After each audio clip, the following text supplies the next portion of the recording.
नमस्कार, न्यूज 18 मध्य प्रदेश छत्तीसगढ़ देख रहे हैं आप, जो है मध्य प्रदेश का सबसे लोकप्रिय न्यूज चैनल। और एक बेहद खास सफर पर हम आपको लिए चलते हैं, जिसमें हम आपका परिचय कराएंगे मध्य प्रदेश की संस्कृति से, लोक कलाओं से, मध्य प्रदेश के इतिहास से, और इसके साथ साथ सियासत क्या बोल रही है ये भी आपको जरूर बताएंगे। इस हमारे खास शो का नाम है वोटर नर्मदा किनारे वाला। नर्मदा किनारे बसी टिमरनी विधानसभा इस वक्त मैं पहुंच गया हूं, जो आदिवासी वर्ग के लिए आरक्षित है। और बहुत रोचक यहाँ के सियासी समीकरण है, क्योंकि यहाँ पर पिछला चुनाव हुआ था चाचा और भतीजे के बीच। चाचा ने हालांकि भतीजे को मात दी थी। संजय शाह यहाँ से विधायक हैं, अभिजीत शाह उनके खिलाफ कांग्रेस से चुनाव लड़े थे और महज कुछ ही वोटों का फासला रह गया था। तो यहाँ का जो चुनाव होता है वो अपने आप में काफी दिलचस्प होता है। हमारे साथ टिमरनी विधानसभा क्षेत्र की जनता है, जनप्रतिनिधि और यहाँ के लोक कलाकार भी हैं। गोंदा गांव स्थित मां नर्मदा के तट पर मैं मौजूद हूँ और यहाँ पर काठी नृत्य किया जाता है। और काठी नृत्य करने वाले जो कलाकार हैं वो हमारे बीच हैं। यहाँ की ये लोक संस्कृति है। हम चाहेंगे कि हम अपना कार्यक्रम आपके ही इस पूरे जो पारंपरिक नृत्य है इसी के साथ कार्यक्रम की आज शुरुआत करें और हमारे दर्शकों तक आपकी इस कला को पहुंचाएं। तो प्लीज आप लोग अपनी प्रस्तुति दें।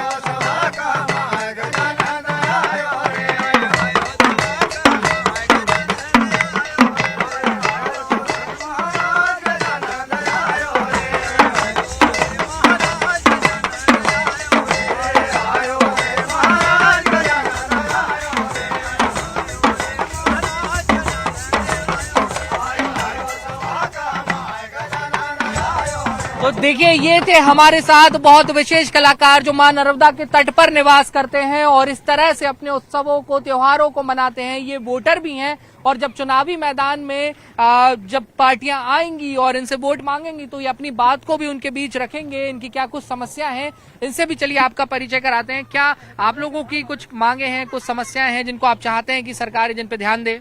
हमारी मांगे हैं कि हम कलाकार बाहर जाते हैं, हाँ, हर प्रदेश में कला के लिए बुलाते हैं। हाँ। तो अभी इस साल हमको कार्यक्रम मिल ही नहीं रहा है। हाँ। कभी कभी ऐसा होता है कि कार्यक्रम नहीं मिल पाता। हाँ। तो हमारी ये मजबूरी है कि ये कला को हम जीवित रखना चाहते हैं, तो हमको कार्यक्रम मिलना चाहिए। जी, आप लोग कला के लिए क्या किस तरीके से काम करना चाहते हैं? हम कला को ये बढ़ाना चाहते हैं कि हमको कार्यक्रम मिलता रहे। हाँ। तो बच्चों भी दिलचस्पी से ये काम को आगे बढ़ाएंगे। हाँ। अब जब हमारी कला बिल्कुल लुप्त होती जा रही है, हाँ।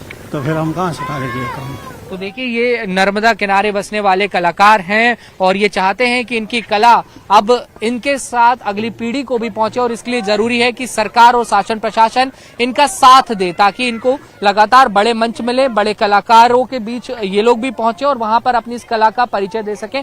इनकी कला किसी पहचान के मोहताज नहीं है, लेकिन जरूरी बात यह है कि इनको एक उचित स्थान जरूर मिलना चाहिए, उचित सम्मान जरूर मिलना चाहिए। इस पर हम हमारे जो जनप्रतिनिधि हैं क्षेत्रीय, उनसे बात करेंगे। हमारे साथ गाँव के सरपंच भी हैं और भाजपा से ताल्लुक रखते हैं। सर, इतनी अद्भुत लोक कला आपके क्षेत्र में निवास करती है, क्या प्रयास आप करते हैं कि इनके जो लोग हैं इनको एक अच्छा मंच मिले, अच्छा स्थान मिले?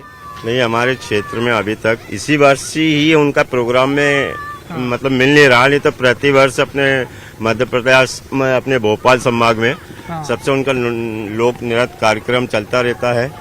और उनका 2 महीने तो मतलब ऐसे चलता रहता है जैसे पूर्वों के जमाने से उनका जो रीति रिवाज है उस हिसाब से। इसके बाद उसको सांस्कृतिक प्रोग्राम, उनका एक सेंटर रहता है भोपाल, तो उसके अनुसार उनको जगह जगह बाहर या विदेश जहाँ भी पहुँचाना वो उनको पहुँचाया जाता है। चलिए ठीक है, मतलब आप अपनी तरफ से और भी प्रयास करेंगे। और भी यहाँ के क्षेत्र के लोग हैं हमारे साथ, उनसे हम बात कर लेते हैं। आपके क्षेत्र की बात की जाए, टिमरनी विधानसभा की, आपकी गांव की बात की जाए, तो क्या लगता है आपको, क्या यहाँ पर क्या समस्याएं हैं? मतलब कुछ नहीं सर, जो भी हो रहा है मेरे हिसाब से तो बहुत अच्छा काम हो रहा है ममता सरकार में, मोदी जी की इसमें। क्या कुछ थोड़े बहुत तो काम क्या है, थोड़े बहुत काम जिन पे बात होनी चाहिए? कुछ नहीं, किसी के अगर कोई बोल सकता है किसी गली के रोड या कोई सड़क जाओ, बाकी तो ऐसे नहीं पे तहसील के अंदर ऐसे कोई विशेष प्रॉब्लम। इंफ्रास्ट्रक्चर के कामों को लेकर बात होनी चाहिए। भाई साहब, आपसे समझना चाहूंगा, क्या इस क्षेत्र की समस्याएं, भाजपा के लोग भी यहाँ पे मौजूद हैं, दावा करते हैं कि तमाम जो विकास के काम किए हैं वो इनके द्वारा किए गए हैं, कलाकारों का ध्यान रख रहे हैं, आपको क्या लगता है कितना काम हो? ये कलाकारों के बारे में ये बोलता हूँ कि भारत की संस्कृति है, हाँ। वो प्रदेश सरकार को इन पर विशेष ध्यान रखना चाहिए। हाँ।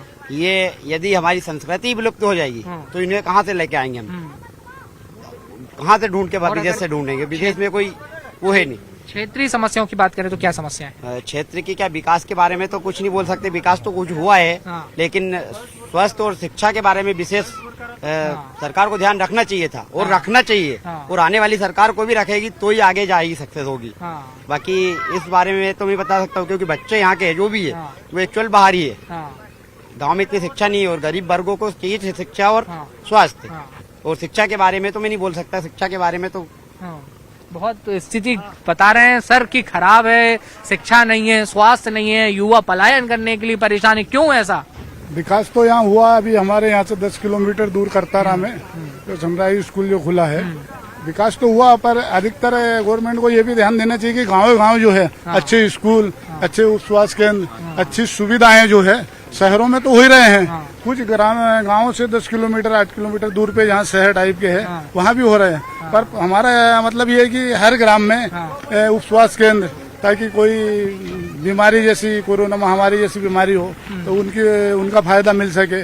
और दूसरी समस्या है स्कूल वगैरह अच्छे हो जाएं, बस ये छोटी छोटी है, बाकी तो विकास हो ही रहा है, किसी प्रकार की कोई असुविधा है ही नहीं। हमारे यहाँ मैं छिपानेर से आता हूँ, ग्राम पंचायत छिपानेर सरपंच, हमारे नर्मदा जी का ब्रिज बना है, और अभी रहट गांव में जो कॉलेज खुली है, विकास तो टिमरनी विधानसभा में काफी हुआ है। अब ये छोटी छोटी समस्या ये तो फिर चलती रहेगी। लेकिन सारी छोटी समस्या है, पर बात बड़ी है, क्योंकि स्वास्थ्य की जब बात आती है तो लोग जो हैं वो उससे काफी ताल्लुक भी रखते हैं। आप कहाँ से आते हैं? गोंदा गाँव से ही है जी। क्या समस्या है आपके क्षेत्र की यहाँ पर? समस्याओं में तो अभी कुछ नहीं है, विशेष में छोटी छोटी समस्याएं हैं। वैसे अभी सीएम राइज करताना में यहाँ से 10 किलोमीटर बहुत व्यवस्थित स्कूल है, जिसमें आसपास के जो भी ग्रामीण क्षेत्र है उसको काफी सुविधाएं मिल रही है, मिलेगी। और भविष्य में अभी जो नौसर में भी अभी स्वास्थ्य केंद्र है उसको अगर उन्नयन कर दिया जाए तो काफी लाभ मिलेगा इधर आसपास के क्षेत्र में। तो लेकिन सर ये आपकी सरकार ने यहाँ लंबे समय से बीजेपी के विधायक यहाँ जीतते हैं, हरदम विधानसभा जो यहाँ से लगी हुई है वहाँ से कृषि मंत्री कमल पटेल जी आते हैं, उसके बावजूद इतनी जो मूलभूत सुविधाएं वो क्यों नहीं आप लोग दे पा रहे हैं? ये जो तमाम बातें निकल कर आपके सामने आई हैं, अभी स्कूल हो गया, स्वास्थ्य हो गया, रोजगार हो गया। नहीं सर, ग्रामीण इलाके में तो थोड़ी बहुत समस्या है, बाकी शासन की ओर से माननीय मंत्री जी या माननीय मुख्यमंत्री जी, माननीय क्षेत्रीय विधायक जी कि इनके प्रयासों से ही सारे काम ग्रामीणों का विकास हुआ है। लेकिन छोटी छोटी समस्या है, एक दो समस्या है कि मे भी इस मतलब हमारा गांव त्रिवेणी संगम स्थान पे बसा हुआ है, 2-3 मूलभूत समस्या रही है, वो भी पूर्ण हो जाएगी। जैसे हमारे घाटों का निर्माण होना चाहिए, मतलब घाटों का पटाव होना चाहिए, ताकि हमारे गांव का और भी अधिकतर मां नर्मदा जी के जो त्रिवेणी संगम पर स्नान करने के लिए क्षेत्रीय लोग आते हैं, तो इससे इस घाट की रौनक और ग्राम की रौनक सभी कार्य पूर्ण हो जाए तो अच्छा एक क्षेत्र का, एक गांव का, एक मां नर्मदा जी का नाम इसी प्रकार से रोशन रहे। इसके लिए प्रयास करेंगे। मैंने तो अभी प्रस्ताव ही दिए हैं और शासन को पूर्व में सरपंचों ने भी दिए हैं, लेकिन मुझे विश्वास है कि घाट का निर्माण होगा। और दूसरी एक समस्या है कि इस गांव से बेसी तो हमारा क्षेत्र बाढ़ आपदा गांव है, गांव पे बसा हुआ चारों तरफ मां नर्मदा जी के पानी और नदी का पानी हो जाता है, लेकिन एक मूलभूत समस्या यही है कि हमारे ग्रामीण में एक मां का स्थान होने के कारण एक घाटों का निर्माण हो जाए तो घाटों का निर्माण होना चाहिए, बिल्कुल ये जरूरी बात है। और चलिए एक बार फिर से हमारे जो लोक कलाकार हैं उनके पास मैं आपको लिए चलता हूं।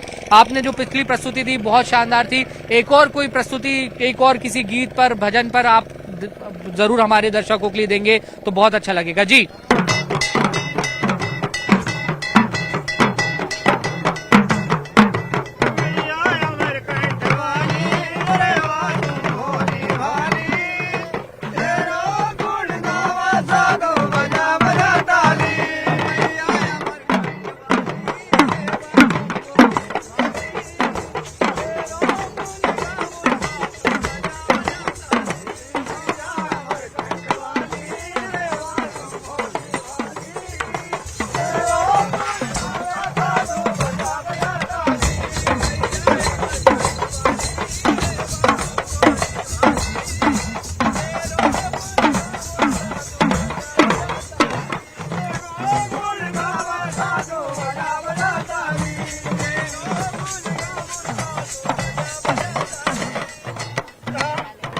बहुत बहुत धन्यवाद आप लोगों का इस शानदार खूबसूरत प्रस्तुति के लिए। अच्छा कलाकार हैं आप लोग, और आपने जिस तरीके से जाहिर किया था कि इस बार आपको शोज कुछ कम मिले हैं, वो मिलना चाहिए।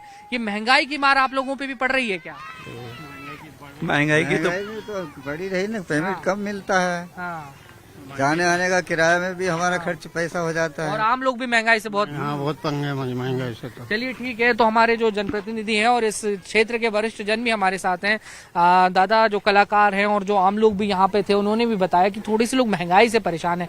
आपकी सरकार इस दिशा में क्या काम कर रही है कि लोगों को जरा महंगाई से राहत मिल जाए? महंगाई क्या है सर, गरीबी को इसमें तो आजकल सब हाँ जो अनाज है उनको हर महीने कंट्रोल दे रहे, फ्री में दे रहे। हाँ। वो महंगाई तो अब जैसी महंगाई उनकी है, आम जन को भी महंगाई तो है, तब सब तो होगा महंगा। कुछ ये होने के बाद में उनको साधन तो गरीबों को पूरा दे रहे हैं। जी गैस की टंकी है उनको उससे ये हो कर दिया है, कंट्रोल फ्री हो गया है, सब तो उनके लिए हो गया है। महंगाई तो मार अब सबको 70 साल से महंगाई थी और वो जमाने में और ये जमाने में कितना फर्क हो गया है। अब ये सब ये कहते हैं जैसा हमको, तो हम ये कहते हैं हम हमारी सुविधा बताएंगे।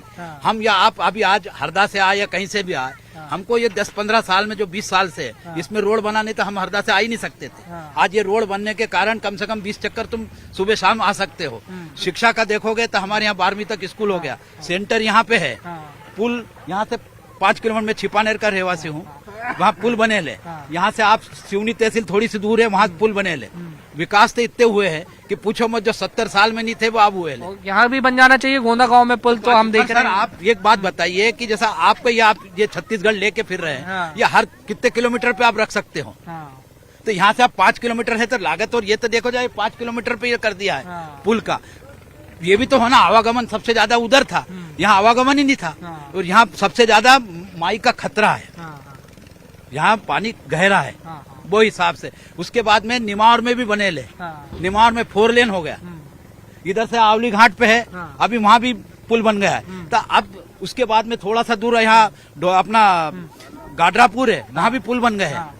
विकास कितना हुआ हमारे आसपास के इसमें इतना विकास हुआ। सामने तहसील है, यहाँ माननीय मुख्यमंत्री का है, यहाँ से आप रोड पूरे देखे जाएंगे, चारों तरफ से रोड है, आदमी कहीं भी नहीं रुक सकता।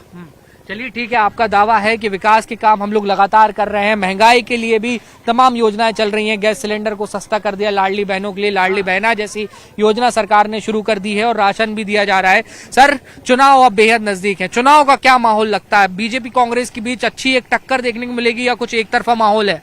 नहीं, टक्कर तो बराबर मिलेगी, दोनों पार्टियों को बराबर मिलेगी, क्योंकि विकास हुआ है तो उसमें कुछ कमियां भी रहेगी। जैसे आज हमारे गांव में देखिए, ये बाढ़ का गांव है, यहाँ से यदि बाढ़ आती है ना तो चारों तरफ से गिर जाता है ये गांव, और इसमें निकलने के लिए एक रास्ता बचा हमारे पास यहाँ से नया गांव के लिए। वो रोड अभी तक कई बार मांगे भी हुई, कई बार बात भी हुई, कई बार चर्चा भी हुई, लेकिन वो रोड आज तक भी नहीं बनाना, अभी भी और कच्चा है, जिसमें आज किसानों को भी दिक्कत आ रही है। अब जाके देखिए, यहाँ से फसल नहीं ला सकते वो खेत में। किसानों की बात की, किसानों की क्या परेशानियां भैया? सर, किसानों की सबसे बड़ी परेशानी है गोया उनकी। पूरे गोये माननीय श्री शिवराज सिंह जी चौहान जी से निवेदन है, कमल पटेल जी से निवेदन है कि पूरे किसानों को गोये बनने चाहिए। और मेरे कुछ गाँव में कुछ गोये बने भी है। मेरा खुद का डबल पट्टी RCC रोड बना है, बनना चाहिए किसानों की। और खाद पानी बिजली? नहीं, खाद पानी बिजली तो बिजली केवल जब कमलनाथ जी की सरकार थी, 13 महीने की कुल सरकार आई थी, उसमें मात्र हमें 6-6 घंटा बिजली मिलती थी। जब डबल से माननीय शिवराज सिंह जी चौहान जी की सरकार बनी और हमको 15 घंटा 14 घंटे बिजली मिलने लग गई थी। और हमें सिंह के राज में, सर दिग्विजय सिंह के राज में एक खेत में 3 आदमी रहते थे। एक तो अपने पंप पे, दूसरा अपना जहाँ पानी आता है वहाँ पे, और तीसरा स्टार्टर पे। ये होने के कारण क्या होता था 3, और जब से शिवराज सिंह की सरकार आई है हमको लाइट भी अच्छी मिलने लगी है। उसके बाद में जो खेत की योजना, हर खेत में DP, ये 60-40 वाली योजना है, ये बहुत भाई साहब कह रहे हैं हमारे साथी कि बहुत टक्कर मिलेगी, चुनाव आसान नहीं होगा आप लोगों के लिए। कांग्रेस वालों का तो बोलना रहता ही है। विकास तो जन्म से लेके मरण तक का विकास हुआ। मैं भी सरपंच रहा हूँ 7.5-8 साल। भाई पहले लक्ष्मी लाडली योजना बंद हो गई थी कमलनाथ जी की सरकार में। हमारे बिजली वाले ट्रांसफर बनने जो है खेत में लगते थे वो भी बंद हो गई थी, उसकी सब्सिडी बंद हो गई थी। और दिग्विजय सिंह की सरकार में तो लोगों ने सब आगरा देखे आए थे, जनरेटर वहाँ से लाए थे। हमारे छिपाने में 5 जनरेटर आए थे, जिन्होंने आगरा के पेठे खियाए थे, मथुरा वृंदावन देखे आए थे, क्योंकि बिजली उस समय नाम मात्र की थी। विकास तो हुआ है पर विकास के नाम पे वोट मांगेंगे। विकास के नाम पे वोट मांगे और जनता संतुष्ट भी है। सर, ये किसानों की क्यों समस्याएं बनी हुई हैं अभी तक क्षेत्र में? नहीं, किसानों की तो अभी तक कोई समस्या नहीं। किसानों के लिए तो सारी समस्या हल है अभी। पहले की और अपेक्षा और आज की तुलना में तो मतलब जमीन आसमान का ये सब फर्क है।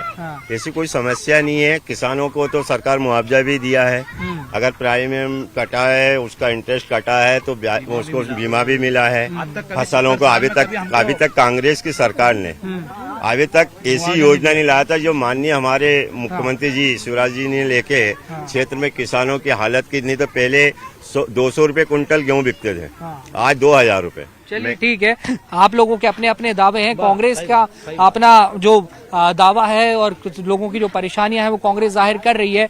नर्मदा किनारे वाला जो वोटर है वो अपने आप में काफी महत्वपूर्ण होता है, वही तय करते हैं कि मध्य प्रदेश की सत्ता किसे सौंपी जाए। टिमरनी विधानसभा काफी अपने आप में एक महत्वपूर्ण सीट मानी जाती है। आदिवासी क्षेत्र यहाँ पे बाहुल्य है, आदिवासी वर्ग के लिए आरक्षित भी है। क्या कुछ मुद्दे हैं जिन पर चुनाव होगा इस बार? टिमरनी विधानसभा के अंतर्गत विकास कार्यों के नाम से भारतीय जनता पार्टी लड़ रही है। विकास कार्य तो हुए हैं लेकिन निर्माणकारी विकास कार्य नहीं होता है। धरातल पर देखा जाए तो जो निर्माण कार्य हो चुके स्कूल भवन जो, लेकिन शिक्षक है क्या, स्वास्थ्य की समस्या है तो स्वास्थ्य का भवन बना दे तो स्वास्थ्य कर्मी है क्या। ऐसे नर्मदा घाट के किनारों पर भी जैसे वर्तमान में जो गुनागांव गंगेश्वर त्रिवेणी संगम है, यह लंबे अरसे से मांग की जा रही है कि नर्मदा घाट का निर्माण हो, साथ ही पुल का निर्माण ताकि 200-250 गाँव उस पार के इस पार जुड़े हुए हैं। यहाँ से यदि पुल बन जाता है तो भोपाल जाने के लिए सुविधा रहेगी क्षेत्र के लोगों को, टिमरनी विधानसभा क्षेत्र के लोगों को। माननीय जो भी जनप्रतिनिधि उनसे लगातार निवेदन किया जा रहा है, खासकर जिले के मंत्री भी यहाँ पर है, लेकिन इस घाट की ओर, इस गांव की ओर अभी तक कोई विकास की ओर ध्यान नहीं दिया गया है। ऐसे और अन्य मुद्दे हैं जैसे बेरोजगारी हुआ, साथ ही यहाँ कोई ऐसे कल कारखाने नहीं है जहाँ युवा वर्ग जाके काम कर सके। पलायन की दृष्टि से लोग बाहर जाके काम कर रहे हैं, तो ये मेन समस्या, इसमें चुनाव होंगे। तो ये थे हमारे साथ टिमरनी विधानसभा की जनता, वोटर। ये नर्मदा किनारे वाले हैं, जनप्रतिनिधि नर्मदा किनारे वाले हैं और इस क्षेत्र की खासियत ये है यहाँ की लोक संस्कृति जो है वो बेहद महत्वपूर्ण है और इसको सहजना भी इन जनप्रतिनिधियों की कहीं ना कहीं एक बड़ी जिम्मेदारी बनती है। यहाँ पे इलेक्शन जो है वो बहुत कांटे का मुकाबला देखने को मिलता है और कुछ इसी तरीके का अंदेशा इस बार भी है। तो देखना होगा कि इस बार चुनाव किस और रुख लेता है, जनता की कसौटी पर कौन खरा उतरता है। आप ताजा तरीन खबरों के लिए बने रहिए न्यूज़ 18 मध्य प्रदेश छत्तीसगढ़ के साथ।